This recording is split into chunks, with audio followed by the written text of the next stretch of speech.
नमस्कार, मी पंजाब तक हवामान अभ्यासक मुक्काम पोस्ट गोळी धामणगाव तालुका शिलो जिल्हा परभणी म्हणून 12 तारखेपासून तर जवळपास 19 तारखेपर्यंत या भागातील पाऊस उघडणार आहे म्हणून या बार्शी तालुक्यातल्या म्हणजे धाराशिव जिल्ह्यासाठी आनंदाची बातमी।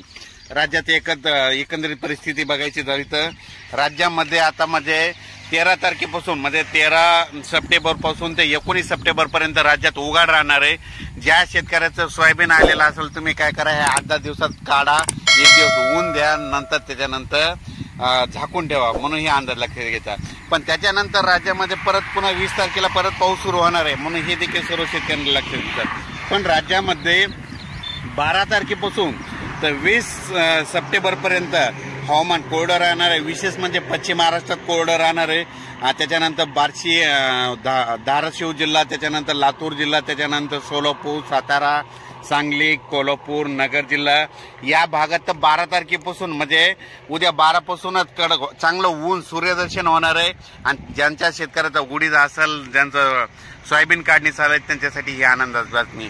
राज्यात या भागात पाऊस म्हणजे तुरळक ठिकाणी चालू राहणार आहे म्हणून हा अंदाज लक्षात घ्यायचा। त्याच्यानंतर पश्चिम विदर्भात देखील आज आणि उद्या 12 तारखेपर्यंत पाऊस असणार आहे म्हणून हा अंदाज लक्षात घ्यायचा। पण विदर्भामध्ये मात्र 14 तारखेपासून चांगलं सूर्यदर्शन होणार आहे। त्यांच्यासाठी ज्या शेतकऱ्याचं सोयाबीन आलेलं आहे त्यांना त्या 8 दिवसात आलेलं असलं तर तुम्ही काढा, झाकून ठेवा। नसता परत शेतकऱ्याला सांगू इच्छितो तुमच्यासाठी परत म्हणजे सोयाबीन काढणीसाठी शेतकऱ्याला यावेळेस वरून राज्य चान्स देणार आहे, म्हणजे विश्रांती घेणार आहे, सोयाबीनच्या वेळेस विश्रांती घेणार आहे म्हणून हा अंदाज